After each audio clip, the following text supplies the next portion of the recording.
अस्सलाम वालेकुम एवरीवन। सो आज का जो हमारा टॉपिक है वो है प्रोटीन। डिटेल से पढ़ेंगे प्रोटीन को। जिस तरह से हमारी लेक्चर सीरीज चल रही है किसके ऊपर, बायोमोलिक्यूल्स के ऊपर।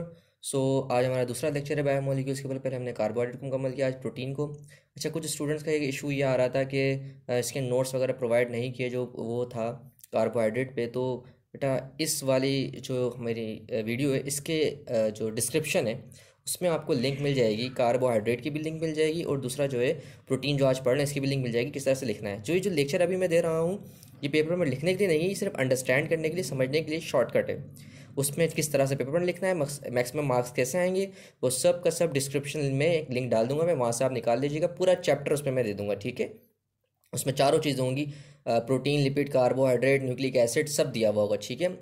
एक और लेक्चर सीरीज हम शुरू करेंगे जिसमें रीजनिंग क्वेश्चन को कवर करेंगे, ठीक है। हर चैप्टर के रीजनिंग क्वेश्चन किस तरह से अटैम्प्ट करने हैं मैक्सिमम मार्क्स के लिए। ये सब कुछ न्यू बुक से होगा जो सिंटैक्स बुक बोर्ड है हमारी। प्लस इसमें एमडीकेट के एमसीक्यूज भी निकाल लेंगे, जो एस्पिरेंट है एमडीकेट के इस साल के लिए, वो भी इसको फ़ायदा लेंगे इससे, ठीक है। तो स्टार्ट हमारा क्या है, प्रोटीन। प्रोटीन एक क्या है, पॉलीमर होता है, ठीक है।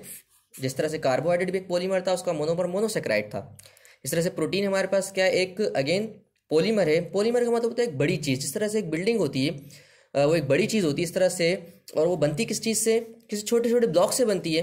तो प्रोटीन अगर एक पॉलीमर है तो वो एक बिल्डिंग है, तो वो किसी छोटी चीज़ से मिलकर बनी होगी। वो जो छोटी चीज़ है वो कहलाती है मोनोमर्स। क्या कहलाते हैं, मोनोमर्स। तो पॉलीमर्स कहते हैं बड़ी चीज़ को, और मोनोमर किसे कहते हैं, छोटी चीज़ को। प्रोटीन एक बड़ी चीज़ है इसलिए पॉलीमर है। अब ये जिससे बनी होगी प्रोटीन वो मोनोमर कहलाएगी। अब प्रोटीन जो बने होते हैं वो छोटे छोटे अमाइनो एसिड से मिलकर बने होते हैं। अब ये अमाइनो एसिड क्या होते हैं वो हम डिटेल से नीचे यहाँ पर हमने स्ट्रक्चर बना के रखा हुआ, डिटेल से पढ़ेंगे चीज़ों को, ठीक है। एक और बात, इसके अंदर बेटा प्रोटीन के अंदर कार्बन, हाइड्रोजन, ऑक्सीजन और नाइट्रोजन, एंड कभी कभी क्या होता है इसके अंदर सल्फर भी मौजूद होता है, ठीक है।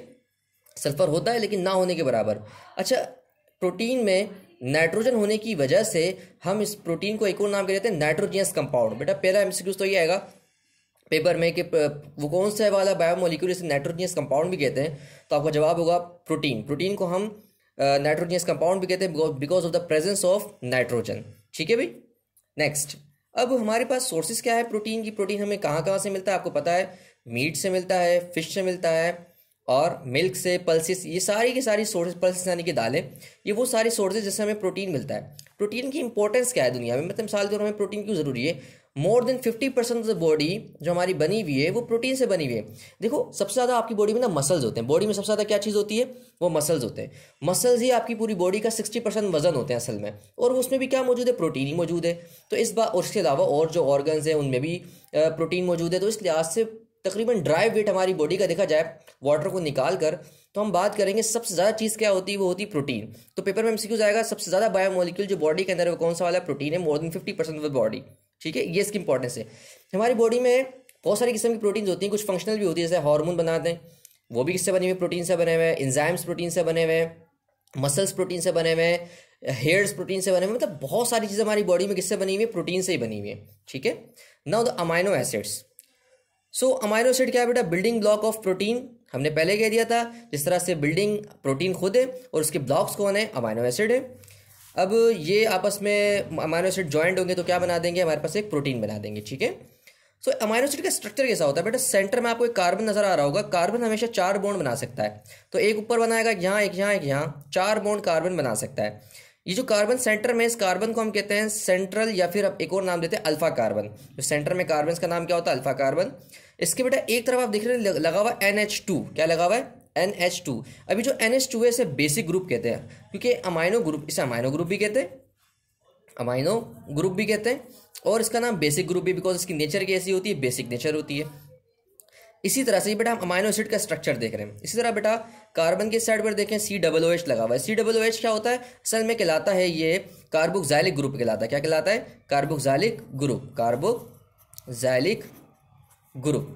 अब जो कार्बोक्सिलिक ग्रुप है, ये कार्बोक्सिलिक ग्रुप असल में नेचर में कैसा है, एसिडिक नेचर का है। कैसी नेचर का है, एसिडिक नेचर का है।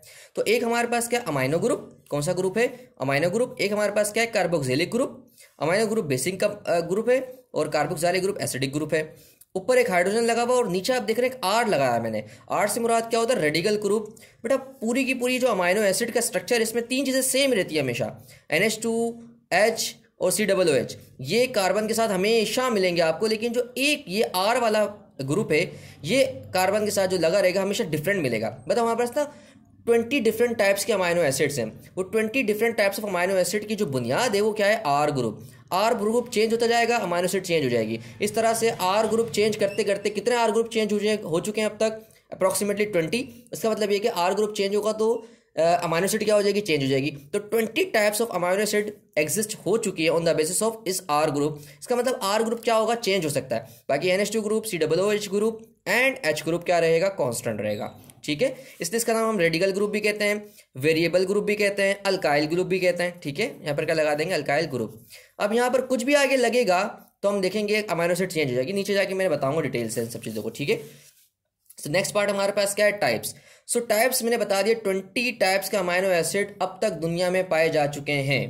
वो 20 टाइप्स ऑफ अमाइनो एसिड की बुनियाद क्या है, R ग्रुप। मतलब ये जो डिफरेंट 20 अमाइनो एसिड्स है उनमें क्या डिफरेंस होगा, असल में 20 की 20 में R का डिफरेंस होगा। ठीक है, नेक्स्ट, अब R से मुराद रेडिकल ग्रुप और वेरिएबल ग्रुप मैंने कह दिया। जैसे कि मिसाल हमने यहाँ पर ली हुई है बेटा, 3 अमाइनो एसिड हमने यहाँ ली हुई है। एक अमाइनो एसिड का नाम क्या है, ग्लाइसिन, एक का हमारे पास नाम क्या है, सीरिन, और एक का नाम क्या है, एलानिन। ठीक है, तो अगर हम डिटेल से देखें सो यहाँ पर क्या है बेटा, ग्लाइसिन। ग्लाइसिन में आप देखें NH2 ग्रुप, COOH ग्रुप, ऊपर H ग्रुप, नीचे क्या है, एक H लग गया।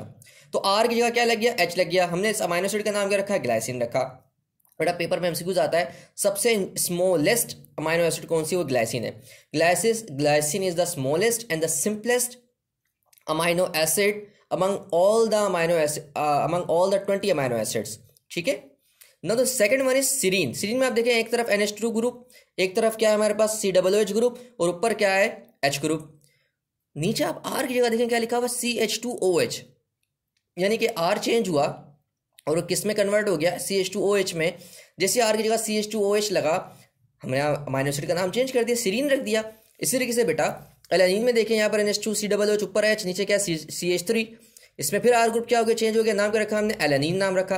तो बेटा अब तीनों में देखें, तीनों के अंदर NH2H और COOH क्या है, सेम है, जबकि तीनों के अंदर ही R ग्रुप क्या चल रहा है, डिफरेंट चल रहा है। तो R ग्रुप की बुनियाद पर ये 3 अमाइनो एसिड तो हमने यहाँ पर नोट कर लिए। पेपर का MCQs मैंने बता दिया आपको, smallest and simplest amino acid कौन सी होती है, ग्लाइसिन होती है, सबसे छोटी अमाइनो एसिड हमारे पास। ठीक है, अब हमने अमाइनो एसिड को ना और तरह से क्या किया हुआ है, डिवाइड किया हुआ है। लेक्चर बड़ा इंटरेस्टिंग है, ये तो सारा बाद में पढ़ाऊंगा, पहले अमाइनो एसिड को डिटेल से पढ़ लें डिटेल से। तो हमारे पास अमाइनो एसिड की और भी टाइप्स हैं। जैसे कि बेटा एक टाइप हमारे पास आ गई एसिडिक अमाइनो एसिड। कौन सी टाइप आ गई, एसिडिक।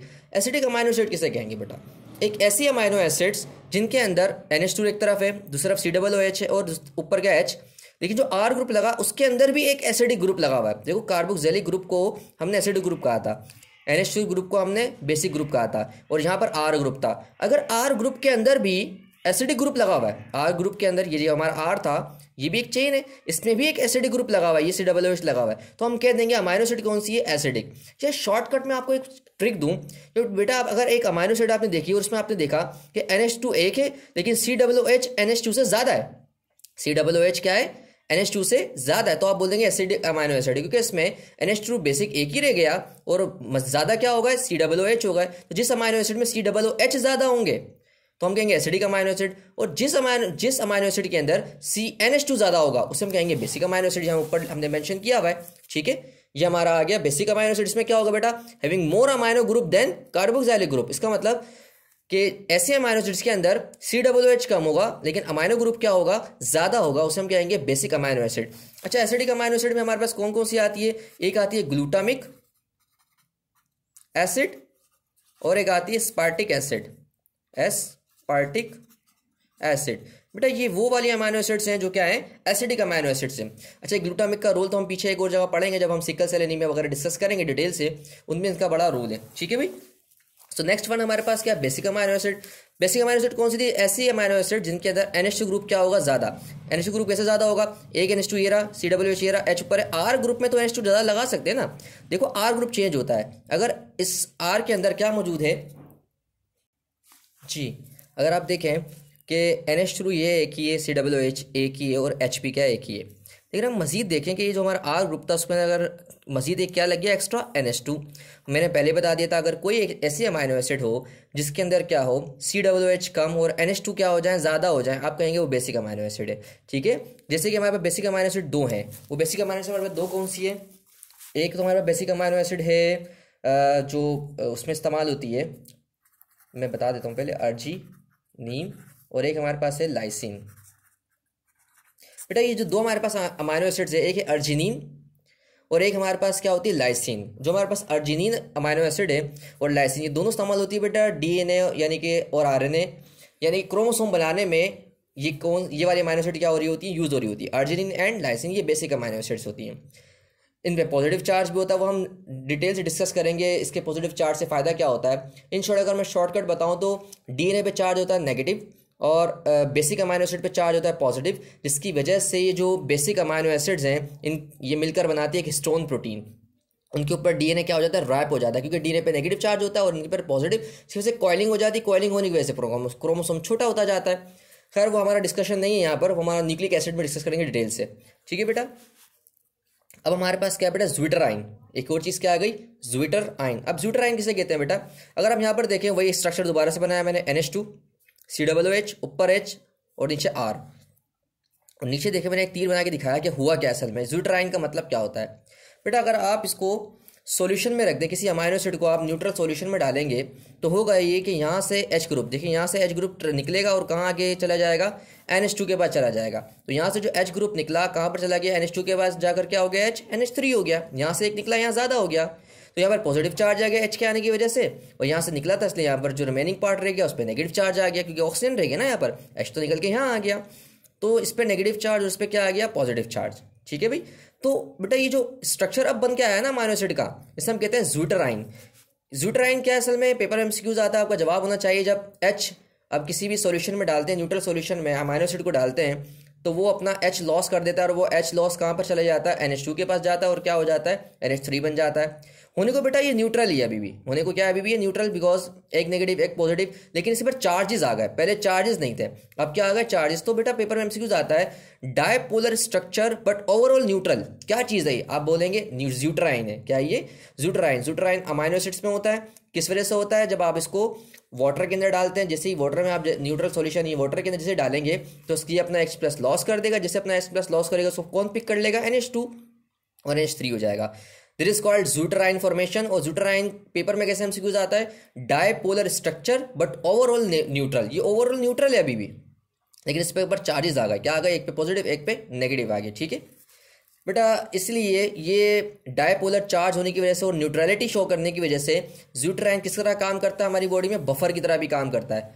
यानी कि अमाइनो एसिड हमारी बॉडी में बफर काम भी करती है। बफर किसे कहते हैं बेटा, हर वो चीज़ जो आपकी बॉडी की pH को चेंज ना होने दे। अगर कोई चीज़ मिसाल के तौर पर आपने एसिडिक खा ली तो उसको न्यूट्रल कर दे, अगर आपने कोई बेसिक चीज़ खा ली तो उसको न्यूट्रल कर दे। इन शॉर्ट बफर हर वो चीज़ है जो आपकी बॉडी को pH को चेंज होने ना दे। तो मैं कह सकता हूँ जो अमाइनो एसिड्स हैं वो बफर की तरह काम करती हैं, या आपकी बॉडी के pH को चेंज होने नहीं देती। ठीक है, नेक्स्ट बेटा हमारे पास और तरह के अमाइनो एसिड है, एसेंशियल अमाइनो एसिड्स कहते हैं और नॉन एसेंशियल अमाइनो एसिड्स कहते हैं। एसेंशियल अमाइनो एसिड कौन सी अमाइनो एसिड देती है, वो वाली अमाइनो एसिड जो हमारी बॉडी नहीं बना सकती, हमेशा हमें आउटसाइड द बॉडी कहीं से लेना पड़ेगा, कोई सोर्स ऐसी लगानी पड़ेगी जो बाहर से हमें अमाइनो एसिड प्रोवाइड करे। तो वो अमाइनो एसिड जो हमारी बॉडी नहीं बना सकती और हमें हमेशा किसी बाहर से इंटेक करनी पड़ती है, तो वो वाली अमाइनो एसिड्स क्या कहलाती है, एसेंशियल अमाइनो एसिड कहलाती है। बेटा टोटल कितनी होती हैं, 10 अमाइनो एसिड, 20 में से 10 अमाइनो एसिड हमारे पास क्या है, एसेंशियल अमाइनो एसिड जो हमारी बॉडी नहीं बनाती, हमें बाहर से लेनी होती है। ठीक है, एक है नॉन एसेंशियल अमाइनो एसिड, वो अमाइनो एसिड्स जो हमारी बॉडी बना सकती है, आप बाहर से भी ले सकते हैं, कोई इशू नहीं है, लेकिन हमारी बॉडी खुद भी उसे बना सकती है। तो ऐसी अमाइनो एसिड को हम कहते हैं नॉन एसेंशियल अमाइनो एसिड, मतलब कि आपकी वो वाली अमाइनो एसिड जो आपकी बॉडी बना सकती है, बाहर से भी लें तो कोई इशू नहीं है। ये भी 10 होती हैं टोटल। ठीक है बेटा, एक होती है सेमी एसेंशियल, मतलब सम लोगों में वो बनती है और कुछ लोगों में नहीं बनती है, वो सेमी एसेंशियल अमाइनो एसिड होती है। ठीक है, अमाइनो एसिड वो कौन सी होती है, हिस्टिडीन। बेटा हिस्टिडीन हमारे पास एक वो अमाइनो एसिड है जो क्या है बेटा, सेमी एसेंशियल अमाइनो एसिड है, यानी कि ये कुछ लोगों में मुकम्मल तौर पे बन जाती है, कुछ लोगों में नहीं बनती है, तो सेमी एसेंशियल कहेंगे हम इसको। ठीक है भाई, सो ये तो हमारा अमाइनो एसिड में चल रहा है। नेक्स्ट पार्ट हमारा क्या होता है, पेप्टाइड लिंकेज। क्या होता है, पेप्टाइड लिंकेज। ठीक है, अब हम देखते हैं पेप्टाइड लिंकेज बनता कैसा है। ठीक है भाई, तो मैं यहाँ पर एक स्ट्रक्चर बनाता हूँ, उसके बाद हम पेप्टाइड लिंकेज को देखेंगे। ठीक है जी बेटा। So what is peptide linkage? Peptide linkage किसे कहते हैं? वो वाला बॉन्ड जो दो या दो से ज़्यादा अमाइनो एसिड्स को आपस में जोड़ेगा, उस लिंकेज को हम क्या नाम देंगे? पेप्टाइड लिंकेज या फिर पेप्टाइड बॉन्ड भी कहते हैं। ठीक है, जिस तरह से हमारी कार्बोहाइड्रेट के अंदर हमने क्या देखा था कि ग्लूकोज आपस में मिल रहे थे या फिर मोनोसेक्राइड्स आपस में मिल रहे थे किसी बॉन्ड से, उसका नाम ग्लाइकोसाइडिक लिंकेज रखा था। यहाँ पर हमारे पास जो अमाइनो एसिड को जोड़ता है उस लिंकेज का नाम क्या? Peptide linkage. इसका एक और नाम होता है बेटा अमाइड लिंकेज भी कहते हैं। क्या कहते हैं इसको? अमाइड लिंकेज या फिर अमाइड बॉन्ड भी कहते हैं। ठीक है, तो बेटा अगर आप देखेंगे अमाइनो एसिड है, कैसे पता लगा इसको ये अमाइनो एसिड है? इसका NH2 ग्रुप, कार्बोक्सिलिक ग्रुप, ऊपर H ग्रुप, नीचे R ग्रुप, ये एक पूरी अमाइनो एसिड है। ठीक है, और इसी तरह से बेटा हमारे पास ये एक अमाइनो एसिड आ गई, दूसरी ये कार्बन, फिर अच्छा आप बोलेंगे ये NH2 तो नहीं है बेटा, ये H इसी के साथ ही है, NH2 ही है, बस ये बॉन्ड बनाकर अलग से दिखा दिया है मैंने, हालांकि ये H इसी NH का पार्ट है, तो ये NH2 ही हो जाएगा पूरा। ठीक है, इस तरह से COOH, ऊपर H, नीचे R। फिर यहाँ पर भी देखें आप, ये एक हमारे पास क्या है? कार्बन, उसके साथ NH2 ही है। ये NH2 कैसे मैंने बताया, ये H अलग से निकाल कर दिखाया है, ये इसी का ही पार्ट COOH। ठीक है, तो बेटा इस यानी कि इस अमाइनो एसिड का OH ग्रुप देखें और इस अमाइनो एसिड का H ग्रुप आपस में मिलेंगे, मिलने के बाद बना देंगे H2O, बाहर निकल जाएंगे। इसका मतलब ये जगह क्या हो जाएगी? खाली। यहाँ से OH चला जाएगा तो जगह खाली हो जाएगी, यहाँ से H जाएगा तो जगह क्या हो जाएगी? खाली। तो जहाँ खाली होता है वहाँ वैलेंसी खाली हो जाती है। इसका मतलब यहाँ से OH जब जाएगा तो CO बचेगा, और यहाँ से H जाएगा तो NH बचेगा। यहाँ का CO और यहाँ का NH आपस में बॉन्ड बना सकते हैं, बिकॉज यहाँ पे OH चला गया, यहाँ से H चला गया, तो ये CO और ये NH आपस में क्या करेंगे? मिलेंगे। यहाँ पर नजर आ रहा होगा आपको, देखिए ये स्ट्रक्चर पूरा का वही है, H, NH2, नीचे R, और इस अमाइनो एसिड को भी आप देखें ऊपर H, उस तरफ इस पीछे आ जाए थोड़ा, NH। देखो इस अमाइनो एसिड सिर्फ NH और इस अमाइनो एसिड का सिर्फ क्या? CO। तो ये दो अमाइनो एसिड आपस में जुड़ गई और बीच में CONH दोनों को जुड़ा हुआ नजर आ रहा है। तो बीच में जो ये CONH है असल में क्या है? पेप्टाइड लिंकेज या फिर पेप्टाइड बॉन्ड। आप सेकंड वाले को भी देखें, ये और ये अगर जुड़ना चाहते हैं तो इसका OH और इसका H, इसका OH और इसका H मिलेंगे तो क्या हो जाएगा?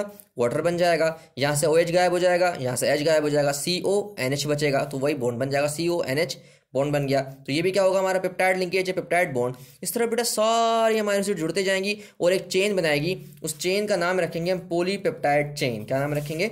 Polypeptide chain. अब जो ये पॉलीपेप्टाइड चेन होती है ये मोर देन 100 अमाइनो एसिड से मिलकर बनती है। किससे बनती है? मोर देन 100 अमाइनो एसिड से मिलकर बनती है। तो मोर देन 100 अमाइनो एसिड मिलकर क्या बनाते हैं? पॉलीपेप्टाइड चेन बनाते हैं। तो पॉलीपेप्टाइड चेन बहुत लंबी चेन होती है। ठीक है, सो नेक्स्ट पार्ट हमारा जो है वो, अब हम थोड़ा सा और पीछे की तरफ आए तो ये हमने पढ़ लिया, पेप्टाइड लिंकेज पढ़ लिया। क्या है बेटा? बॉन्ड दैट जॉइन टू और मोर अमाइनो एसिड्स। पेप्टाइड लिंकेज का एक और नाम क्या होता है? Amide linkage. ठीक है, नेक्स्ट पार्ट हमारे पास क्या? पेप्टोन। पेप्टोन किसे कहते हैं बेटा? अगर आप पॉलीपेप्टाइड यानी कि 100 अमाइनो एसिड वाली चेन को ब्रेक कर दें, और जब ब्रेक कर दें तो वो छोटी छोटी चेन्स में टूट जाएगी। तो वो वाली चेन जिसके अंदर 10 से ज़्यादा अमाइनो एसिड होंगे, देखो पॉलीपेप्टाइड चेन कौन सी चेन थी? वो चेन जिसमें 100 से ज़्यादा अमाइनो एसिड थे। जब आप उस चेन को ब्रेक करेंगे तो आपको मजीद छोटी छोटी चेन्स मिलेंगी। वो चेन जो 10 अमाइनो एसिड से ज़्यादा से बनी हुई होगी, वो चेन जो 10 अमाइनो एसिड से ज़्यादा से बनी हुई चेन होगी, आप उस चेन को नाम रखोगे पेप्टोन। क्या नाम रखोगे? पेप्टोन। पेप्टोन किसे कहते हैं बेटा? वो वाली अमाइनो एसिड की चेन जो कि 10 से ज़्यादा अमाइनो एसिड से मिलकर बनी होगी, आप उस चेन का नाम रखेंगे पेप्टोन। ये बात याद रखनी है, 100 से कम होंगे उसके अंदर, क्योंकि अगर 100 से ज़्यादा होगा फिर तो वो पॉलीपेप्टाइड कहला जाएगी ना। तो पॉलीपेप्टाइड जब ब्रेक होती है और वो ऐसे अमाइनो एसिड की चेन में ब्रेक हो जो 10 से ज़्यादा अमाइनो एसिड रखती हो, उस चेन को आप नाम क्या देंगे? पेप्टोन का। फिर पेप्टोन का मजीद आप ब्रेक करेंगे तो क्या बनेगा? पेप्टाइड बनेगा। मतलब ये 10 से ज़्यादा अमाइनो एसिड वाली चेन जब आप क्या कर देंगे? ब्रेक कर दें मजीद, तो छोटी मजीद चेन बनेगी, 2 अमाइनो एसिड वाली, 3 अमाइनो एसिड वाली, 4 अमाइनो एसिड वाली। लेकिन याद रखता है 10 से छोटी अमाइनो एसिड वाली होगी। अगर 10 से छोटी अमाइनो एसिड वाली कोई चेन बन रही है तो आप क्या नाम देंगे? पेप्टाइड।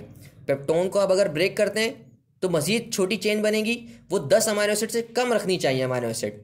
अगर वो 10 से कम अमाइनो एसिड रखेंगी तो हम कहेंगे वो चेन कौन सी वाली? पेप्टाइड। तो इन शॉर्ट ऐसे याद रख लें, पेप्टाइड असल में क्या होता है? वो वाली चेन अमाइनो एसिड की जिसमें 10 से कम अमाइनो एसिड होंगे। ठीक है, और अगर 10 से ज़्यादा तो नाम क्या रखोगे? पेप्टोन नाम रखोगे। ठीक है भाई, पॉलीपेप्टाइड 100 से ज़्यादा, पेप्टोन 10 से ज़्यादा, और पेप्टाइड 10 से कम अमाइनो एसिड। ठीक है भाई, नेक्स्ट नेक्स्ट बेटा हमारे पास एक टॉपिक है जो आपकी न्यू बुक में आया सिंटैक्स बुक बोर्ड के अंदर, वो हमारे पास न्यू टॉपिक क्या आया भाई? यस, न्यू टॉपिक हमारे पास आया है सीक्वेंस ऑफ इंसुलिन, यानी सीक्वेंस ऑफ अमाइनो एसिड का आया हुआ है टॉपिक, ठीक है बेटा। अगर हम बात करें किसकी, सीक्वेंस ऑफ इंसुलिन की, तो टोटल अमाइनो, पहली बात तो याद रखना है कि insulin is a straight chain polypeptide chain, polypeptide तो नहीं कह सकता खैर, स्ट्रेट चेन अमाइनो एसिड से बनी हुई होती है। किससे बनी होती है insulin? Straight chain amino acid से। इसमें 2 चेन होती है अमाइनो एसिड की, ठीक है। अच्छा, 2 चेन तो हम डिस्कस करेंगे डिटेल से। टोटल कितनी अमाइनो एसिड, ये पेपर में एमसीक्यू आएगा आपके कि इंसुलिन में टोटल कितनी अमाइनो एसिड होती है, आप जवाब देंगे 51 अमाइनो एसिड होती है, पहली चीज़। दूसरी चीज़ बेटा, ये जो 51 अमाइनो एसिड है 2 चेन में अरेंज होती हैं। कितनी चेन में अरेंज होती हैं? 2 चेन में, मतलब कि एक चेन होगी और एक और चेन होगी, 2 चेन मौजूद होंगी। एक चेन के अंदर कितनी अमाइनो एसिड है? 21, और दूसरी चेन के अंदर कितनी अमाइनो एसिड मौजूद है? 30। तो टोटल कितनी हो जाएंगी? 51। बेटा ये एक चेन अमाइनो एसिड की और ये दूसरी चेन, यानी कि ये हमारी एक चेन होगी जो बहुत सारी अमाइनो एसिड से मिलकर बनी हुई होगी। हम कहेंगे मे बी ये कौन सी है? 21 अमाइनो एसिड वाली है। एक और चेन मौजूद होगी, तो ये दोनों चेन, दूसरी चेन जो होगी वो 30 अमाइनो एसिड से मिलकर बनी होगी। बेटा दोनों चेन आपस में क्या होती हैं? कनेक्टेड होती हैं। दोनों चेन आपस में क्या होती हैं? कनेक्टेड होती हैं। जिस बॉन्ड से कनेक्टेड होती है, इस बॉन्ड का नाम क्या है बेटा? Disulphide bond. ये आएगा पेपर में एमसीक्यूज कि बेटा इंसुलिन क्या है, आप बोलेंगे बेटा कि ये है 51 अमाइनो एसिड वाली एक चेन, ठीक है।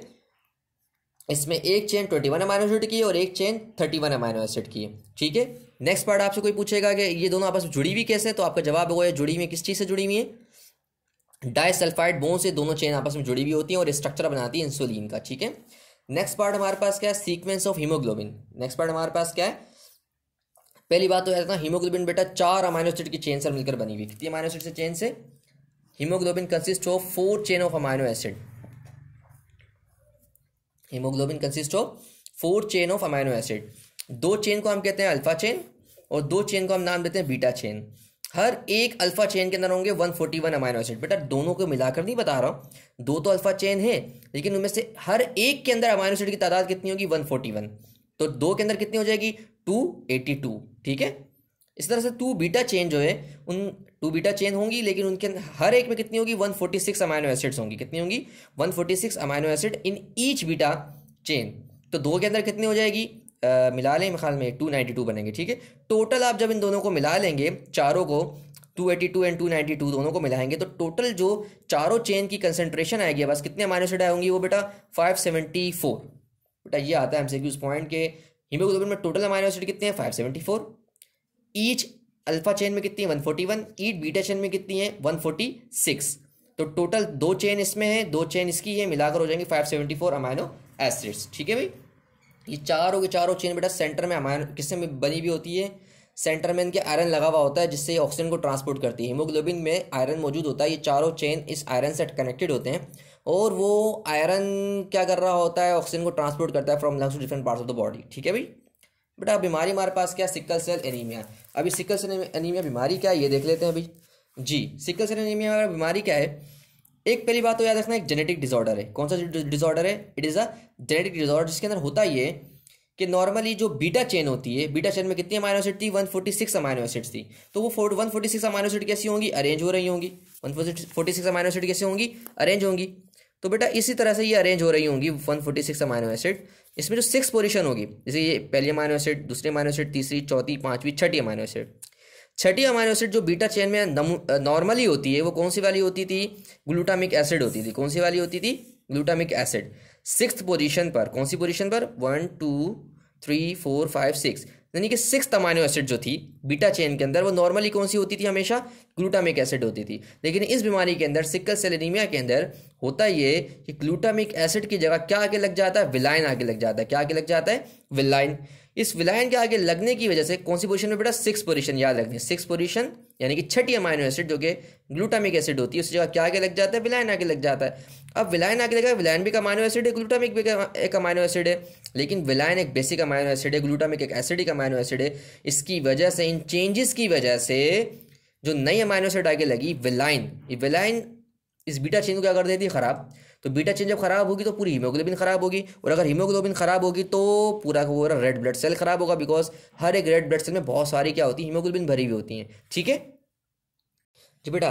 सो यहाँ पर 6th पोजीशन पे कौन सी अमाइनो एसिड नॉर्मल होती थी? ग्लूटामिक एसिड होती थी नॉर्मली, ठीक है। और इसको रिप्लेस किसने कर लिया, विलाइन ने रिप्लेस कर लिया। जैसे ही विलाइन यहाँ पे आके लगेगी तो बेटा बीटा चेन क्या बनेगी, खराब बनेगी। बीटा चेन खराब होने की वजह से पूरी हीमोग्लोबिन क्या हो जाएगी, खराब हो जाएगी। तो बेटा अगर हीमोग्लोबिन खराब हो रही है तो आपको पता है आरबीसी के अंदर बहुत सारी हीमोग्लोबिन भरी होती है। तो आरबीसी की नॉर्मल शेप जो होती है ना वो होती है बाय कॉन्केव शेप। कैसी शेप होती है आरबीसी की, बाय कॉन्केव शेप होती है, ठीक है, यानी कि ऊपर से भी डिप्रेशन नीचे से भी डिप्रेशन। बाय कॉन्केव शेप होती है नॉर्मल आरबीसी की शेप। लेकिन हीमोग्लोबिन जो कि सिकल सेल एनीमिया के अंदर खराब हो चुकी है तो इनके आरबीसी की शेप क्या हो जाएगी, चेंज, क्योंकि इसमें बीटा चेन क्या है, खराब। अगर बीटा चेन खराब है तो हीमोग्लोबिन खराब है, हीमोग्लोबिन खराब है तो इसका मतलब आरबीसी भी खराब होगा, बिकॉज आरबीसी के अंदर क्या होता है, हीमोग्लोबिन होता है। तो आरबीसी की शेप जो हो जाती है वो टेढ़ी मेढ़ी सी हो जाती है एकदम से, कभी रॉड लाइक स्ट्रक्चर बना लेते हैं, कोई टेढ़े सा स्ट्रक्चर बना लेते हैं। तो मतलब ये स्ट्रक्चर्स क्या हो जाएंगे, पेंसिल की तरह नोकीले आरबीसीज हो जाएंगे जो कि ईजीली ब्रेकेबल होंगे, जो कि ईजीली क्या होंगे, ब्रेकेबल, जल्दी से फट जाएंगे, टूट जाएंगे। तो ये सिकल सेल एनीमिया का नाम सिकल सेल एनीमिया क्यों रखा है, सिकल सेल का मतलब ही होता है एबनॉर्मल शेप एंड क्या होता है, एबनॉर्मल शेप। तो हमें पता ही चला कि जो हीमोग्लोबिन जो खराब होता है इसकी वजह से जो हमारे पास आरबीसी है वो भी क्या हो जाता है, पेंसिल की तरह हो जाता है, नोकीला शेप का हो जाता है। अब इससे नुकसान क्या होगा बेटा, इनकी जो सरफेस होती है आरबीसी की वो भी क्या हो जाती है, खुरदुरी सी हो जाती है। ये खुरदुरी सरफेस होने की वजह से बेटा ये कुछ आरबीसी आपस में क्या हो जाते हैं, कनेक्ट हो जाते हैं, कुछ आरबीसी आपस में क्या हो जाते हैं, कनेक्ट। जब ये आरबीसी कनेक्ट होते हैं तो बेटा ये जो हमारी ब्लड वेसल होती है ये ब्लड वेसल क्या कर देते हैं, ब्लॉक। नॉर्मली आरबीसी कभी भी आपस में स्टिक नहीं करते बिकॉज उनकी स्मूथ सरफेस होती है। लेकिन किसके अंदर, सिकल सेल एनीमिया के अंदर होता ये कि ये आरबीसी क्योंकि खुरदुरे हो जाते हैं तो खुरदुरे होने की वजह से आपस में क्या हो जाते हैं, अटैच हो जाते हैं। जब ये आपस में अटैच होते हैं तो ये किसी भी आर्टरी को क्या कर देते हैं, ब्लॉक कर देते हैं। अगर आर्टरी ब्लॉक होगी तो बेटा नेक्स्ट पार्ट में ब्लड नहीं जाएगा, नेक्स्ट पार्ट में ब्लड नहीं जाएगा तो वो पार्ट काम करना छोड़ देगा, उस पार्ट में पेन बहुत ज़्यादा होगा और इस वजह से बहुत सारी बीमारी पैदा होंगी किसके अंदर, बॉडी के अंदर। तो सिकल सेल एनीमिया का जो पहला सिम्टम ही होता है वो क्या होता है कि ब्लड वेसल्स क्या हो रही होती हैं, ब्लॉक हो रही होती हैं, बॉडी में बहुत सीवियर पेन हो रहा होता है। ये सारे सिम्टम्स जो मैंने यहाँ पर क्या किए हैं, डिस्कस किए हैं। तो सिकल सेल एनीमिया में क्या क्या होता है बेटा, पहली बात तो एनीमिया होगा। एनीमिया क्यों होगा, क्योंकि जो आरबीसी खराब हो चुके हैं वो आरबीसी टूटेंगे, फटेंगे। जो टूटेंगे वो उसको स्प्लीन के अंदर जाके टूटेंगे, आगे तो आपको पता ही है। लेकिन एक और बात, अगर स्प्लीन में जाकर क्या हो रहे हैं, ये टूट रहे हैं तो स्प्लीन की साइज भी क्या हो जाएगा, बढ़ा, क्योंकि उसका काम बढ़ जाएगा। तो स्प्लीन में मेगाली भी होती है इसके अंदर। तो एक तो होगा एनीमिया, दूसरा होगा बॉडी के अंदर पेन, और मैंने लिख दिया ब्लॉकिंग ऑफ ब्लड वेसल्स। दूसरा क्या होगा बेटा, डिक्रीज ऑक्सीजन ट्रांसपोर्ट। ऑक्सीजन क्यों ट्रांसपोर्ट डिक्रीज हो रही है, बिकॉज आरबीसी दिन ब दिन टूट रहे हैं, वो खराब हो चुके हैं, ठीक है। एनीमिया का मतलब होता है खून की कमी। तो सिकल सेल एनीमिया इसका नाम रखा था, एबनॉर्मल शेप सिकल सेल। और एनीमिया क्यों, क्योंकि इसके अंदर आरबीसी टूट रहे होते हैं और ब्लड की कमी हो रही होती है बॉडी में। तो होता ही है इस बीमारी में कि खून की कमी हो जाती है एट द एंड। बेटा इसका ट्रीटमेंट क्या है, मोस्ट ऑफ द बुक के अंदर बेटा ट्रीटमेंट आपको नहीं मिलेगा, लेकिन यहाँ पर हमने ट्रीटमेंट मेंशन किया हुआ है।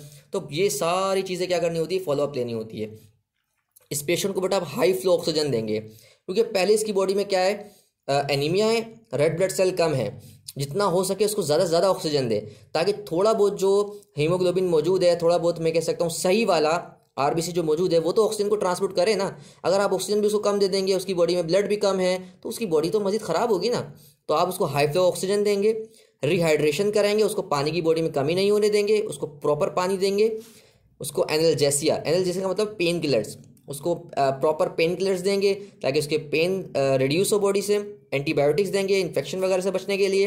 हाइड्रोक्सी यूरिया, बेटा हाइड्रोक्सी यूरिया एक ड्रग है जो कि ज़्यादा आरबीसी प्रोड्यूस करने के लिए दी जाती है, ताकि जल्दी जल्दी आरबीसी प्रोड्यूस हो।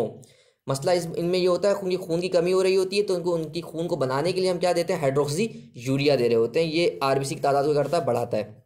नेक्स्ट क्या बेटा, अवॉइड एल्टीट्यूड। इनको आप किसी ऊपर वाली जगह पर लेके नहीं जाएंगे, जैसे कि छतों पर लेके नहीं जाएंगे, बिकॉज जितना आप ऊपर जाते हैं, जैसे नॉर्दर्न एरिया में चले गए, पहाड़ी इलाकों में चले गए, पहाड़ी इलाकों में इनको लेके नहीं जा सकते बिकॉज वहाँ ऑक्सीजन की मिकदार कम होती है। तो आप जैसे इन पेशेंट को ऊपर लेके जाएंगे एल्टीट्यूड पर, तो इनके अंदर मसले मसाइल शुरू हो जाएंगे बॉडी में, ठीक है। नेक्स्ट है अवॉइड एसिडोसिस। इनकी बॉडी में एसिड भी नहीं इंक्लूड करना होता, आपने इसकी बॉडी में एसिड भी नहीं जाने देता, मतलब बोतल शोतल इनको नहीं दे सकते आप लोग, ठीक है। एसिडोसिस नहीं होने देना इनकी बॉडी में, एसिड को नहीं बढ़ने देता बॉडी के अंदर। तो इसका ट्रीटमेंट क्या, high flow oxygen, rehydration, analgesia, antibiotic, hydroxy urea, avoid altitude, altitude यानी कि ऊपर की तरफ नहीं लेके जाना है, ठीक है। और एसिडोसिस भी इनकी बॉडी में नहीं होने देता है, ठीक है।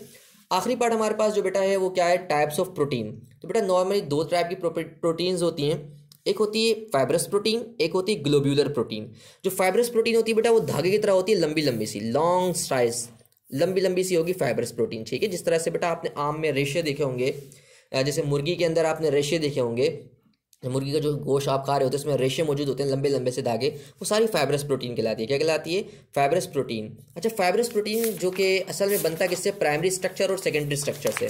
प्राइमरी और सेकेंडरी स्ट्रक्चर का मतलब क्या होता है बेटा? अगर अमाइनो एसिड स्ट्रेट चेन बनाए, अमाइनो एसिड की चेन कैसी हो? स्ट्रेट, तो आप उसको कहते हैं प्राइमरी स्ट्रक्चर है। कैसा स्ट्रक्चर है? Primary structure.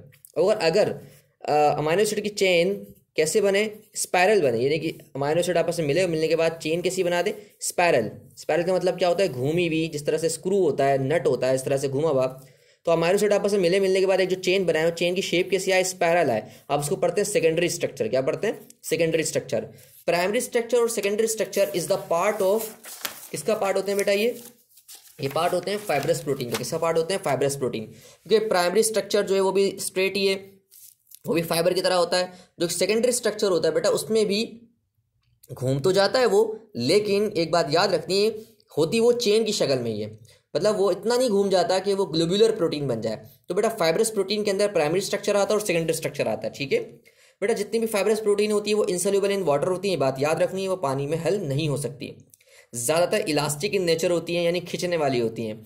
हमारी बॉडी में असल में फाइब्रस प्रोटीन का फंक्शन क्या है? ज़्यादातर हमारी बॉडी में जो फाइब्रस प्रोटीन वो स्ट्रक्चर्स बनाती हैं, फंक्शन परफॉर्म नहीं करती। इसका मतलब हमारी बॉडी में मैं कह सकता हूँ fibrous protein is also known as structural protein. तो पेपर में एमसीक्यूज आएगा बेटा, which one of the following is structural protein, तो फाइब्रस प्रोटीन को आप स्ट्रक्चरल प्रोटीन कहते हैं। इसके अलावा अगर वो ऑप्शन में फाइब्रस प्रोटीन ना दे तो आपको ऑप्शन में क्या देगा? Primary structure and secondary structure. ये दोनों ही क्या है बेटा? स्ट्रक्चरल प्रोटीन्स होती हैं, ठीक है, क्योंकि दोनों पार्ट से किसका? फाइब्रस प्रोटीन का ही पार्ट है। तो ये ज़्यादातर हमारी बॉडी में स्ट्रक्चरल काम करती हैं, फंक्शन बॉडी में नहीं परफॉर्म करती हैं, ठीक है। मिसाल दे रही बेटा, silk, insulin, spider web, muscle fibre है, केराटिन ऑफ नेल है ये, और जितने भी है नेल के अलावा हेयर्स प्रोटीन जो है वो भी किससे बनी हुई है? फाइब्रस प्रोटीन है। सारी की सारी क्या है? इसमें जो सबसे इंपॉर्टेंट है वो है मसल फाइबर, वो होती है actin protein and myosin protein, वो फाइब्रस प्रोटीन होती है जो हमारे मसल में सबसे ज़्यादा पाई जाती है, ठीक है। आखिरी हमारे पास जो अमाइनो एसिड रह गई है वो कौन सी अमाइनो एसिड रह गई है? वो है ग्लोब्यूलर, सॉरी अमाइनो एसिड कह रहा था, प्रोटीन। तो सेकंड टाइप हमारे पास जो प्रोटीन की है वो कौन सी वाली? ग्लोब्यूलर प्रोटीन है। कौन सी टाइप है? Globular protein. ग्लोब्यूलर प्रोटीन का मतलब क्या होता है? ये वो प्रोटीन्स होती हैं जिनमें जो हमारी फाइब्रस प्रोटीन थी वही जब घूम जाए, यानी प्राइमरी स्ट्रक्चर से सेकेंडरी बना, सेकेंडरी स्ट्रक्चर क्या हो जाए? घूम जाए। घूमने के बाद ऐसा हो जाए कि वो 3 डायमेंशनल स्ट्रक्चर बनाए। कैसा स्ट्रक्चर बनाए? 3 डायमेंशनल। 3 डायमेंशनल स्ट्रक्चर का मतलब क्या होता है कि वो प्रोटीन घूमी जो है वो एक्स डायरेक्शन में भी घूमी, वाई डायरेक्शन में भी घूमी और जेड डायरेक्शन में भी घूमी है, उसकी 3 डायमेंशंस हो गई, इतना ज़्यादा वो घूम गई है। तो वो घूमी हुई प्रोटीन जो कि पहले प्राइमरी सेकेंडरी बना और सेकेंडरी से क्या बनेगा? Tertiary structure. तो घूमी हुई प्रोटीन्स क्या होती हैं? असल में टर्शरी प्रोटीन्स होती हैं जो 3 डायमेंशनल प्रोटीन्स होती हैं। वही घूमी हुई प्रोटीन को आप कलेक्टिवली क्या पढ़ते हैं? ग्लोब्यूलर प्रोटीन्स पढ़ते हैं, ठीक है। तो इसके अंदर जो ग्लोब्यूलर प्रोटीन्स, इनके अंदर 2 तरह की स्ट्रक्चर्स होते हैं, एक होता है टर्शरी स्ट्रक्चर, एक होता है क्वाटरनरी स्ट्रक्चर। टर्शरी स्ट्रक्चर मतलब क्या होता है? सेकेंडरी स्ट्रक्चर मजीद घूमे और 3 डायमेंशनल स्ट्रक्चर बना दे।